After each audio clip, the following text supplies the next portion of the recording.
We are part of Great Britain, the most loyal part of Great Britain.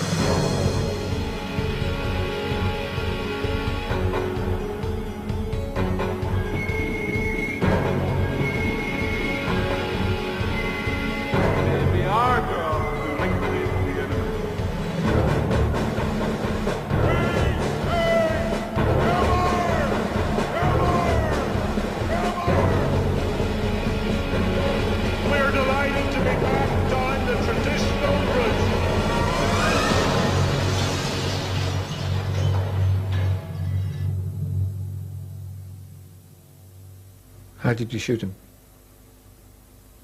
Shot him.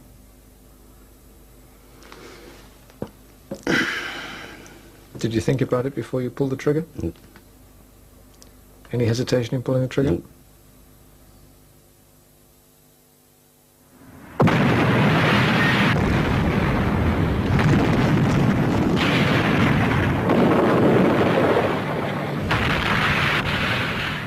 Through the 70s and 80s, hundreds of Loyalists joined the paramilitaries. They feared the IRA was winning and the government was bent on selling them out to a united Ireland.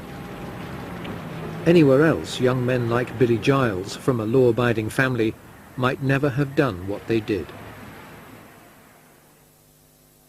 Did you say anything to him before you kill him? No, it wasn't. It was quick and it was dirty. That's what it was. It was quick and it was dirty. And the guy lost his life.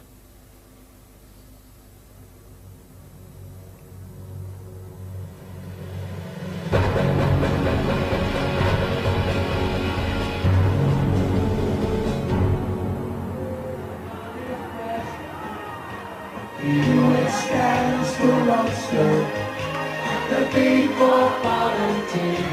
Yeah, the epic stands for the force that fights and never fears. The Loyalist paramilitaries of the UVF and UDA could not exist without support from their tightly knit communities. These are ordinary people joined together by uncertainty and fear. They see the paramilitaries and their political allies as defenders of their heritage and their right to remain British. So take my gun, my only son, and join these volunteers. Loyalists feel they've been under siege from IRA murderers and treacherous British governments.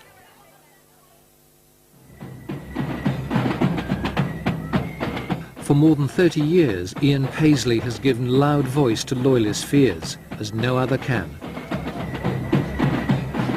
Whenever there were suspicions that Downing Street and Dublin were doing deals, Paisley roared out the warning. We are opposed to a united Ireland. We will not have a united Ireland.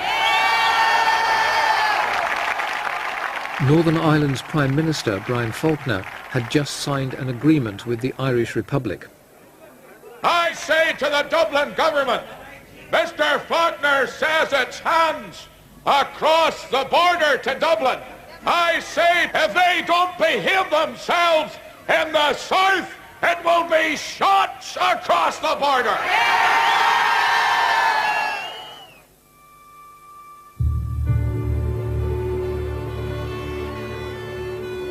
But a few months later, it was not shots, but bombs across the border, although Paisley had nothing to do with them. The UVF planted 3 car bombs in the south. There were no warnings. 33 people were killed, 26 in Dublin, the biggest loss of life in a single day in the whole of the conflict. One victim was preparing for her wedding. She was 6 weeks off being married, making all her preparations. Her wedding dress, her wedding cake, presents in the house. The last thing her and I done was wrote out her invitation cards, 120 invitation cards, on the Thursday night before she was killed. Why did the UVF bomb Dublin? I think what they were doing was returning the serve. You know. Returning the serve? Yeah, well, that's what they would perhaps say. I'm not advocating bombing anywhere. What I'm saying to you is that what we had witnessed here was the killing of our people. Now, do you know how it feels? I think that was the sense. Do you know how it feels? Returning the serfs, slaughtering 26 innocent people? You ask me a question, I give you an answer, and determining why people do things. The slaughter was carried out by 2 UVF units, one from the Shankill Road and one from Portadown. The bombers were never charged. All I can say is, for myself and my wife, and I'd say the children too, that there's not a day goes by when we don't think of that child.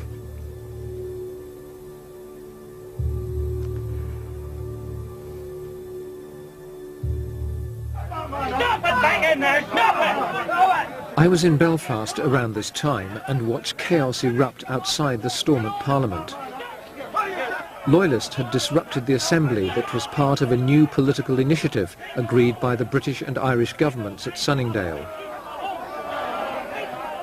As ever, Ian Paisley led the protest.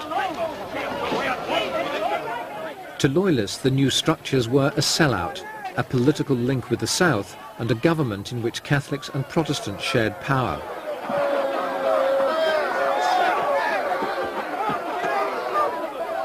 I stood in the middle of the scrum and asked Paisley if he was satisfied now that he had wrecked the assembly. He didn't like my question and told me what to do. Go down and photograph the bayonets of the British Army. 1,000 army men. And if that, sir, is the sort of thing you think you'll get democracy in Northern Ireland, get you back to England. A Westminster election followed, and Paisley and the other unionist parties joined forces to oppose Sunningdale and power sharing. We had just had an election when the United Ulster Unionist Council, which I helped to form, had won a magnificent victory, winning all 11 seats. We swept the board. What did the British government do? Ignored the ballot box. And the people of Northern Ireland said, we've had enough. Loyalists, led by the shipyard workers, came out on strike. It was organised by the Ulster Workers' Council, the UWC, a coalition of workers, politicians and paramilitaries. Their purpose was to paralyse the province and bring down the new agreement. Initially, support for the strike was lukewarm, but intimidation made it stick.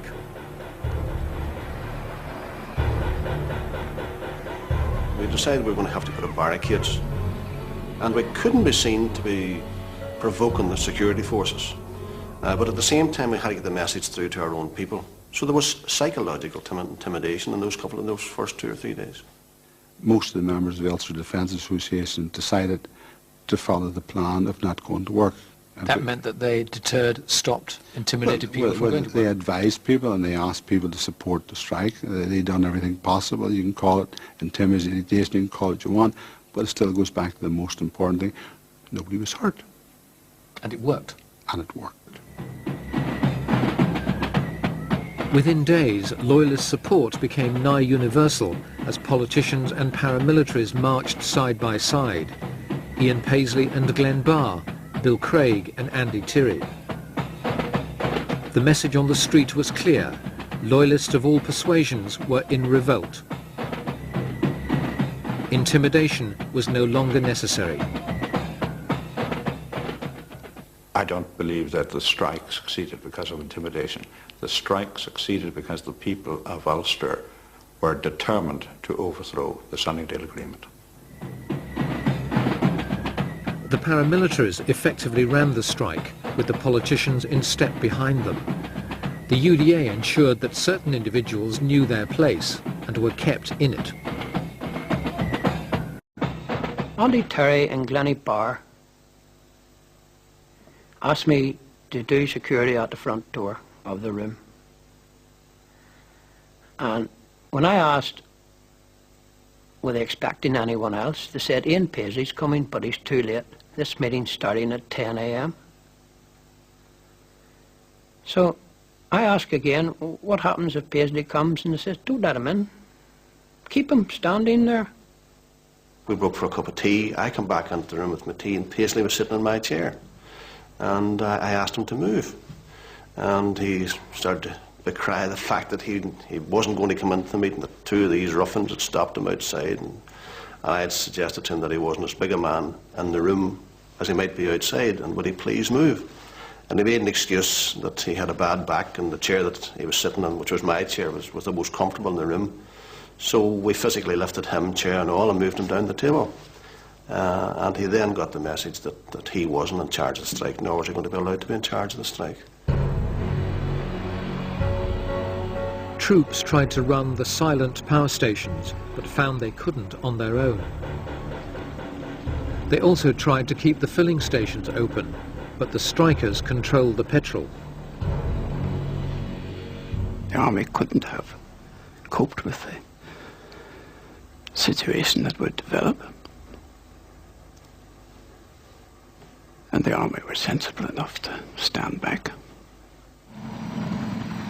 Harold Wilson had just become the new Labour Prime Minister. His Secretary of State, Merlin Rees, knew the strike had become a mass protest and had no wish to make it worse. He advised Wilson to choose his words with care.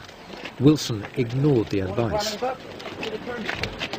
People who benefit from all this now viciously defy Westminster, purporting to act as though they were an elected government. People who spend their lives sponging on Westminster and British democracy and then systematically assault democratic methods. Who do these people think they are? I thought, great stuff. This is fantastic. We'll make him an honorary member of the UDA after this, you know. And, of course, the time we went to the streets, the people were outraged at being called spongers. And I think that was the best thing that happened to us then. Anything after that, we couldn't go wrong. And the response to that, of course, was the massive turnout of farmers and all the rest of it to Stormont. And the whole of East Belfast was totally blocked in. The province was paralysed. Stormont's new power-sharing government resigned, and Sunningdale was consigned to history.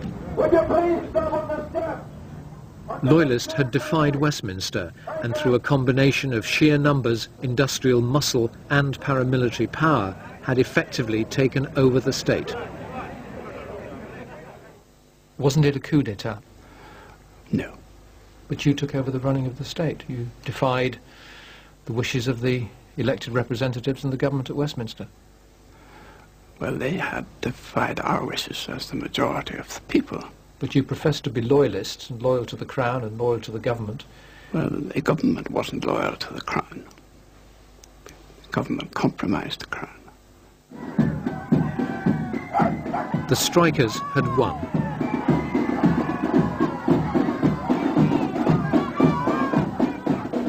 Loyalists sent Westminster an ominous message. Any government that sought to override the wishes of Ulster's Protestant majority did so at its peril.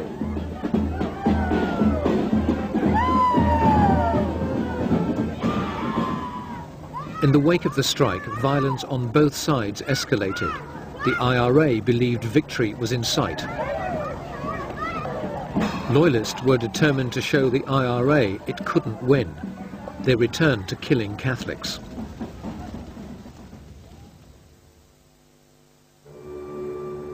The UVF hit the enemy in its heartland. To them, the enemy was anyone living there. At this junction at 7:30 one morning, the UVF drove by and shot dead 2 young Catholics.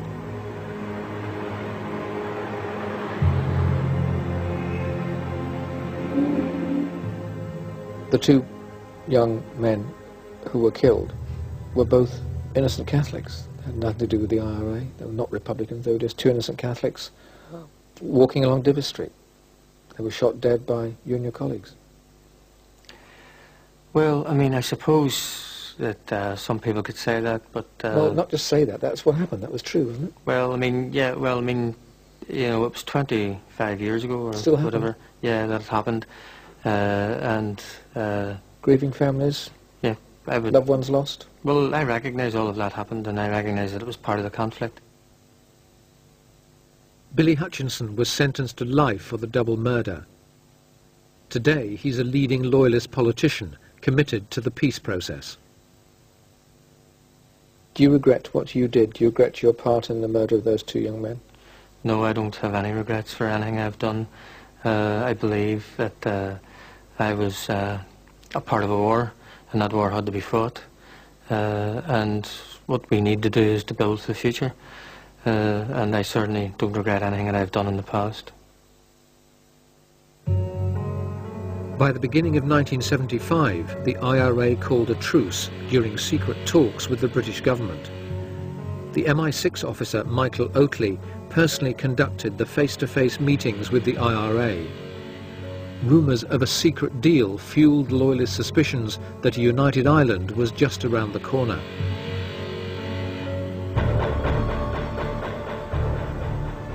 The UVF bombed Conway's bar in Greencastle to provoke the IRA into breaking its ceasefire.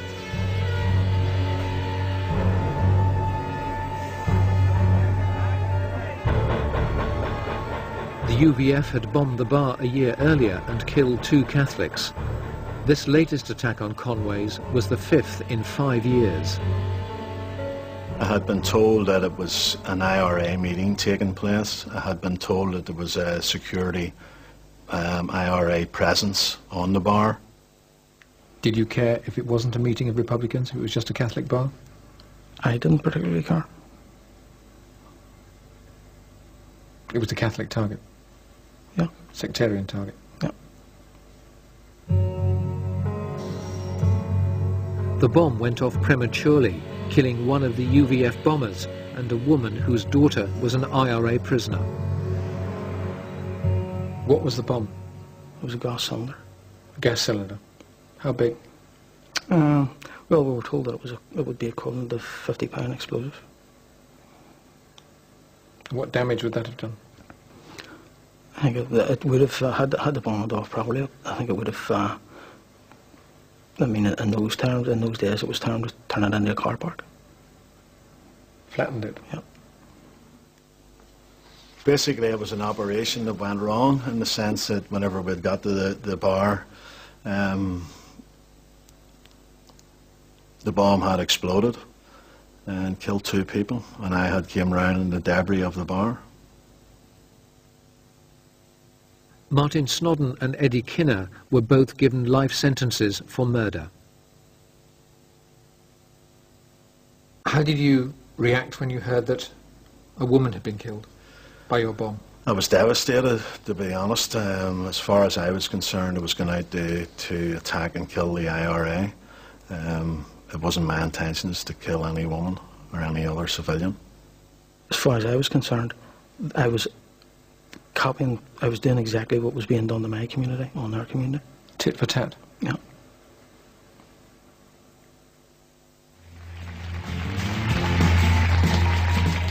Fran O'Toole was the lead singer with Ireland's most popular group, the Miami Show Band. I didn't even know your name. I didn't care 'cause I was dancing. Fran and the show band were household names, playing to packed audiences on both sides of the border. Most of the Loyalist victims would have been unknown outside their immediate community. Their names would appear and then be forgotten. The UVF planned to change all that. You gotta smile a little more. I wasn't meant to be a mover. Fran and the band had been playing in the north in Banbridge and were heading home to Dublin. Just outside Newry, they were stopped at a checkpoint.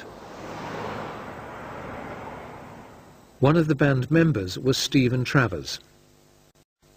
They started joking with us, asking us how the gig went and saying, I bet you'd rather be at home than be here. You'd rather be at home in bed. So we obviously joking with them. And Brian McCoy, who was the trumpet player, singer in the band, nudged me and said, don't worry, Steve. He said, this is an army checkpoint. But it wasn't. It was the UVF masquerading as soldiers. 2 of them planted a bomb in the back of the show band's van. It seems they intended it to explode across the border so the world would think the band were terrorists. The bomb went off when they closed the back of the personnel van and instantly killed the 2 guys that were standing at the van. One of them had just pushed me. The explosion threw Stephen Travers in the air. The UVF then shot him with dum-dum bullets. They exploded inside him, shattering into 13 pieces. The next thing I remember was I could hear Fran O'Toole and I think Tony Garrity, who was my best friend in the band. We were very close. He was the lead guitarist, crying, saying, "Please don't shoot me, don't kill me." And then I heard the gunfire, so they killed them, obviously. I was told later that they, as I say, Fran was the good-looking lead singer, and they shot him 22 times in the face.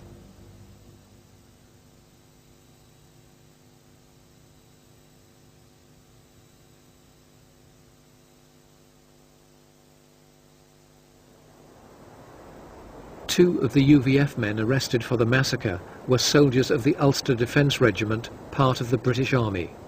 They were sentenced to life in the compounds of Long Kesh. Once inside, they joined other Loyalists who regarded themselves as prisoners of war and acted just like them. This remarkable film was secretly shot by the UDA and smuggled out of the prison. Parades and inspections like this were routine. UVF prisoners did the same under the command of Gusty Spence. It was all known British Army lines. There was a regime, a regimen, that reveille was 8 o'clock in the morning, a 5-mile run or a 3-mile run, depending on the weather. And then showers, breakfast, muster parade, and then the day was laid out. When I first met him, I marched into his makeshift office, if you like. He's dressed totally in black with a Sam Brown and a belt and a cap comforter, and he is, I have to say, he's a figure of authority. He's charismatic.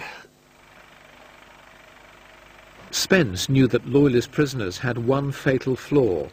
They knew all about guns and bombs, but nothing about history and politics. What I wanted to do was to provoke them into thinking about why they were there, not the offence. The offence was only the manifestation of why they were there. I wanted to know the reasons why they were there. I think what happened to me was someone unlocked the door, pushed it slightly ajar, and gave me the offer to walk through the door or not walk through the door, as was my choice. And the person who unlocked the door was none other than Gusty Spence, who, when I arrived in Long Kesh, said to me, "Why are you here?" And I said, "Well, possession of explosives." And he says, No. Why are you here?" And I thought, arrogant bastard, not defending my people. But it was a question, I think, that caused me some concern, because I don't know that I'd thought very long about why I was doing what I was doing and why I subsequently ended up in jail. Long Kesh became the Loyalist University, and David Irvine one of its graduates. In these classrooms sat the men who, almost 20 years later, became the new Loyalist politicians. They encouraged the paramilitaries on the road to peace. We had to give people a grasp of Irish history. They didn't really have a clue initially. They hadn't a clue why they were there? No, they had, in political terms, no. They were absolutely ignorant. What effect did prison have on you? Did it change you? I think there's no road to Damascus conversion from paramilitarism to politics, but I think that the beginning of the analysis was as good for me as anything that's ever happened to me in my life.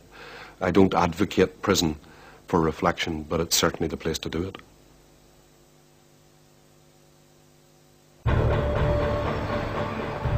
But outside the prison, on the raw streets of the Shankill, the rhetoric of soldiers fighting a war often cloaked naked sectarianism and blind hatred. A gang known as the Shankill Butchers epitomised that reality. They were members of a UVF platoon who abducted Catholics at random and literally carved them up with butcher's knives. When families identified the victims, it was a moment of unimaginable horror. It was a very harrowing experience, and something that I'll, probably never forget.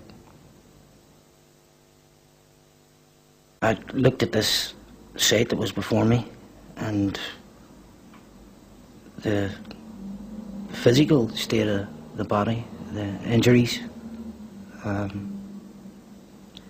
stab wounds,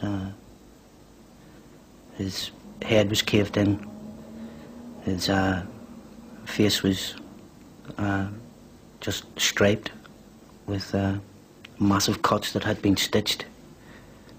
His throat had been cut. He'd been stabbed in various places all over the body. There was hatchet and hammer wounds on the legs and thighs. And I was just standing there scanning this and trying to sort of come to terms with this thing that was in front of me. And it was your father? Yeah. The orgy of killing began with a robbery at a wine warehouse in which 3 Catholics were shot dead. One member of the UVF platoon to which the butchers belonged was questioned about the robbery. He was never charged and was never one of their gang. I regarded them as decent bunch of lads. Now, like everything else in life, there are maybe 1 or 2 out of that group who would have found their way into prison anyway, but I would say 70% to 80% of those charged with the Shankill Butchers would probably went through life without even being in prison themselves. But how can you call them a decent bunch of lads when they committed the horrendous crimes that they did? I still find them a decent bunch of lads.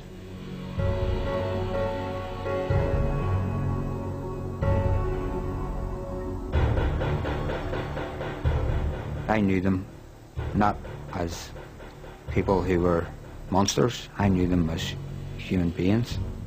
They carved people up, tortured them, slaughtered them. Decent bunch of lads? Well, in every bunch of lads, you have ones who are the leaders and ones who are led, and quite a few of them are led. And they remain to this day decent fellows. Gorman MacMullen was later charged with armed robbery and sentenced to 6 years. For months, whilst the gang stalked the streets, Catholics were terrified to venture out. When the butchers were finally caught, they were convicted of 19 murders and sentenced to 2,000 years. But the families of their victims are still imprisoned by the memory. In my opinion, when his heart stopped beating and his pulse stopped, he was no longer a victim. It was then that me and my family became the victims, and are still the victims, some 23 years later.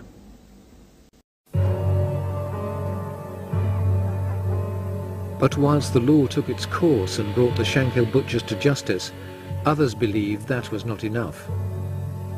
2 of the leaders of the gang were shot dead, one, it is thought, by the IRA, the other by a relative of one of their victims. You surprised the butchers weren't stopped? No. Why not? Because of the then Britain leadership. They just let it go ahead? I don't think they had the battle to stop them. The bottle? The guts. I, at one stage, actually tried to commit suicide, where I cut my own throat, and subsequently ended up on a life support machine, and from there into a mental institution. Why did you try and cut your own throat? I'm not a psychologist, so I can't. I have my own opinion, and I think that it was definitely linked to my father. I think in some way, subconsciously, I might have wanted to know how it really felt.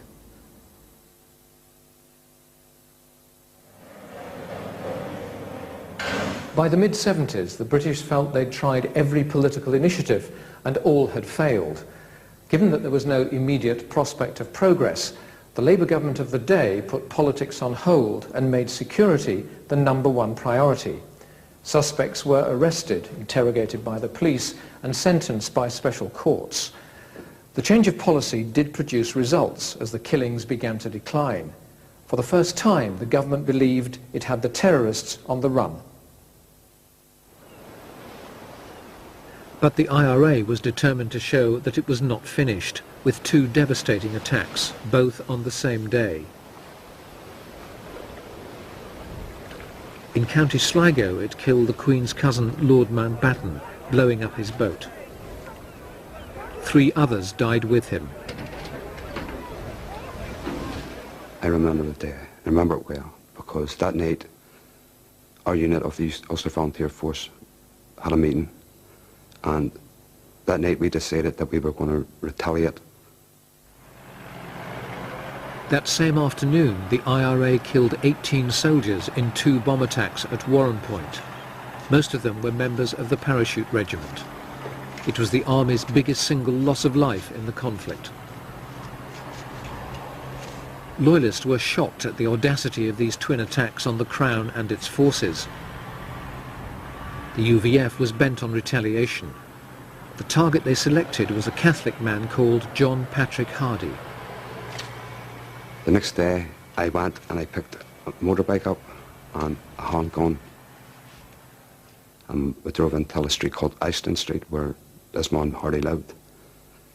The propellant passenger got off the motorbike and fired 2 shots, got back on the motorbike, and we made our escape. Did you see what happened, what he did? No, I heard gunfire. You went to the door and rang the bell? Rang the door. And the man's daughter answered it? I don't know if he answered it. I heard the gunfire, and Then Mr. Hardy came to the door and was shot dead in front of his children? I don't know. That's what happened. I didn't know what had happened. How would you feel if you remember that family? Somebody came to the door, your child answered it, and you were shot dead. Anger, hatred. I'd be full of hatred. You didn't feel any emotion? No. Any pity? No. For the man who was shot dead? No. John Dillon was sentenced to life for the murder of John Patrick Hardy. After you'd carried out the killing, what did you do? Went home. How did you feel? Okay. Normal. No anxieties, no worries, No. no remorse? No. Did you celebrate? No. I don't believe in celebrating over anyone's death. I'm a soldier. I don't need to celebrate over a death.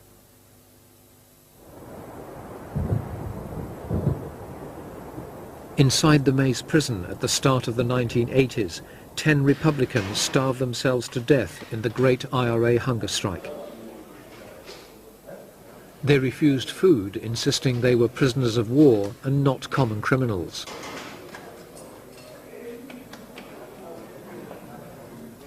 One after another, they joined the hunger strike. They said they would only end it once the government granted their demands.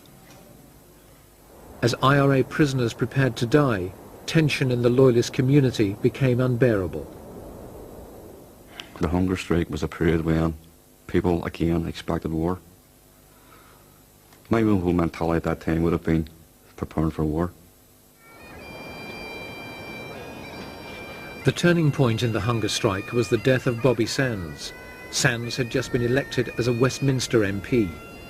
To Loyalists, the tens of thousands who walked behind his coffin were all supporters of the IRA, poised to destroy Ulster. People at that time thought that the Protestants was fearful of what was going to happen, that there was going to be an uprising, they were all going to be slaughtered. Loyalist fears of doomsday were heightened when they saw the British and Irish Prime Ministers working in harmony to bring London and Dublin closer together.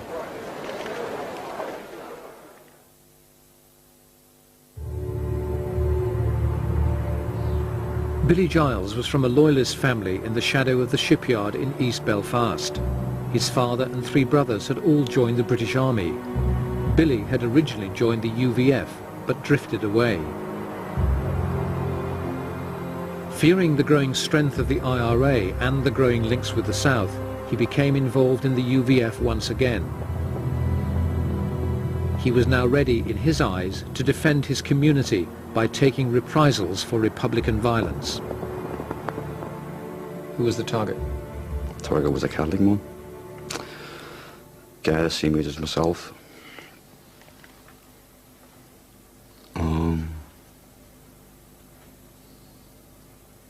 Didn't matter who it was to me, like. Didn't matter. It wouldn't have mattered who it was. But you were supposed to be non-sectarian. I know. All that changed. Everything went out the window. My whole being up until that time was away. That's just the way it affected me. You asked me how it affected me, Peter, and I'm telling you that's how it affected me personally. What would have been classed before as a decent young man suddenly turned into this. And that's the way, what Northern Ireland and what the environment I was living in, that's the effect it had on me. What did it turn you into? It turned me into a killer. It turned me into a killer. His victim was a workmate and friend. His body was found in the boot of his own car. Billy Giles had shot him through the head.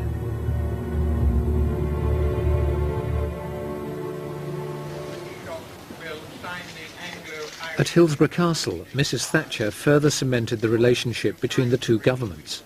She signed the Anglo-Irish Agreement with the new Irish Prime Minister, Dr. Garret FitzGerald. The agreement gave Dublin a direct involvement in the affairs of Northern Ireland. Straight down in front. I didn't get home until evening for dinner, and my teenage children were watching television, and they were all looking very stunned and quiet. And I said, "What's happened?" And they said, "Oh, Mrs. Thatcher's handing us over to Dublin." I said, "What?" I didn't know she was here in Northern Ireland. And I said, "I must watch the news." And I said, "Well, I'll tell you one thing. Mrs. Thatcher's the Prime Minister today, but she'll not be the Prime Minister forever. But we've been in Northern Ireland for 300 years, and we'll be here when she's gone." Tens of thousands of Loyalists gathered in the biggest demonstration the city had seen since 1912. Then Sir Edward Carson pledged that Ulster would never surrender to Dublin by accepting Home Rule.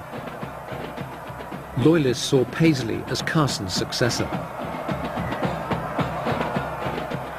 Where do the terrorists return to for sanctuary? To the Irish Republic. And yet Mrs. Thatcher tells us that that republic must have some say in our province. We say never, never, never, never. What Paisley had prophesied over all these years now seemed to be coming true. What did the Anglo-Irish Agreement represent to you? Complete surrender of Ulster's position. For the first time, the Prime Minister of the Irish Republic had a real say in the internal affairs of Northern Ireland.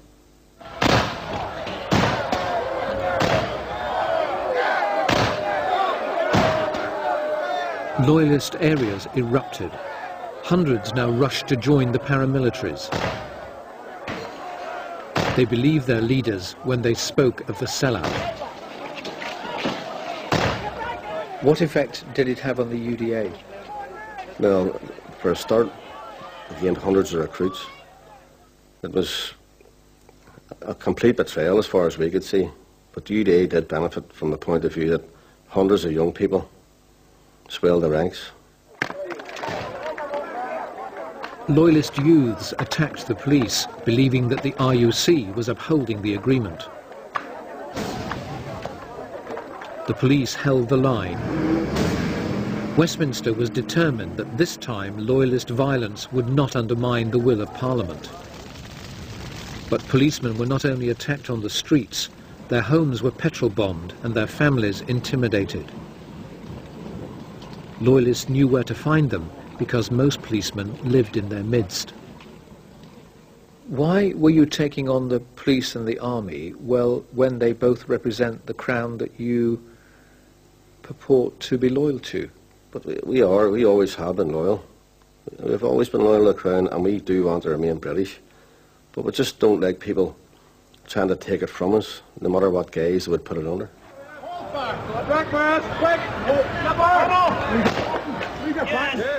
You're attacking your own police force, intimidating policemen out of their houses, burning their houses. Exactly. But that was a sign of the times too, Peter, because this was a unique situation where no one had experienced this before. It was getting really, really serious here. We thought that the Anglo-Irish Agreement, and young fellas thought the Anglo-Irish Agreement signalled the death of Ulster, that it was only a matter of years down the road before we're in United Ireland. Inside the Ulster Hall, the citadel of loyalism, a body was launched to organise opposition on a province-wide scale. Loyalists flocked to hear of a new organisation. It was called Ulster Resistance.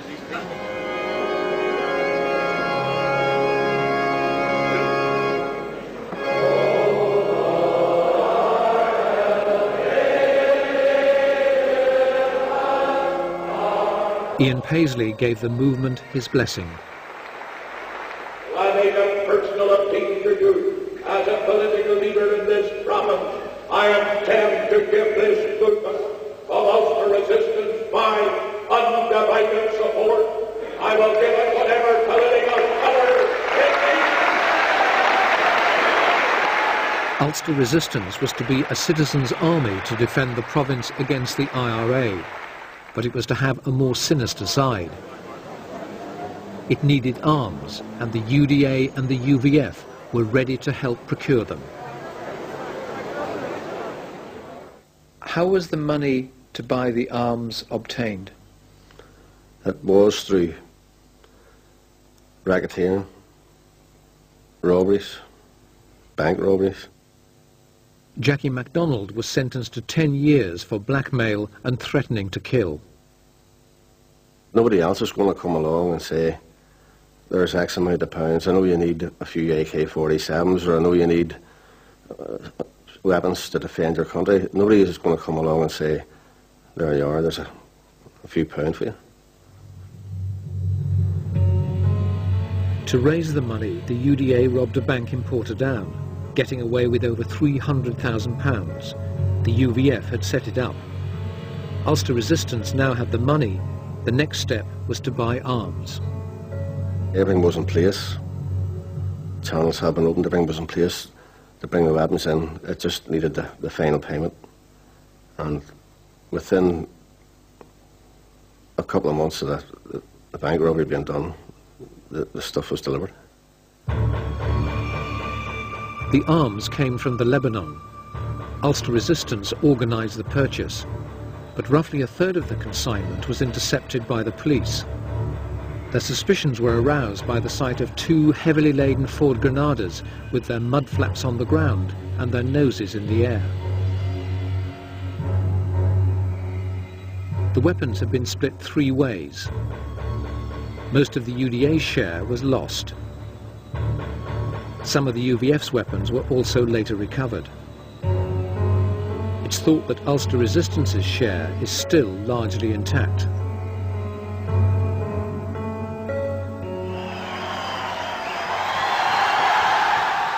Paisley, who'd initially donned the beret of Ulster Resistance, insisted he knew nothing about the weapons and immediately withdrew his support.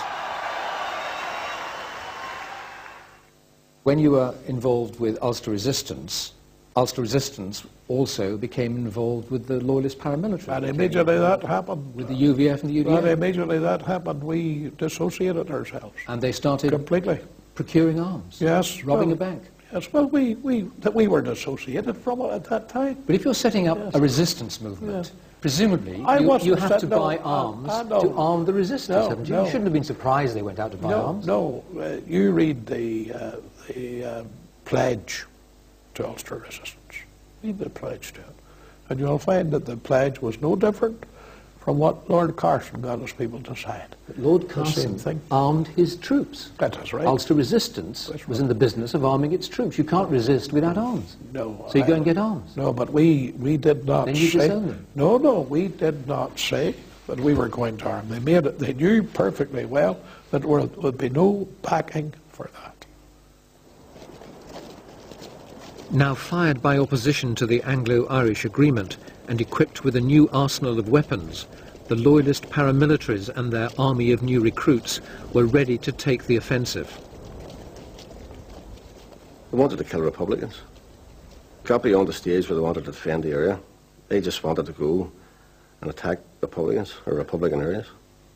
And kill Catholics as well? Unfortunately, kill Catholics as well.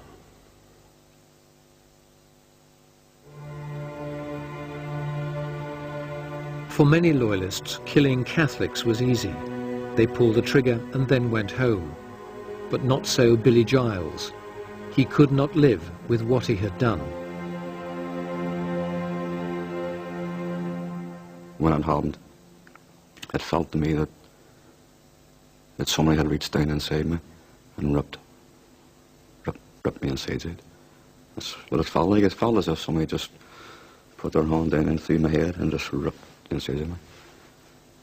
And I was angry. I felt angry. You hear a bang, it's too late. You hear a bang and that's it. It's too late then. You've went somewhere you've never been before and it's not a very nice place. And you can't stop it. It's too late then. Did you ever come back from that place? No. Never felt a whole person again. Never felt like that again. See, I lost something that day. Don't think I'll ever get back. Billy Giles graduated while in the Maze prison. He was released after serving 15 years. Last September, he hanged himself. He left behind a suicide note. "I was a victim too," he wrote. "Please let our next generation live normal lives. Tell them of our mistakes and admit to them our regrets. I've decided to bring this to an end now. I'm tired."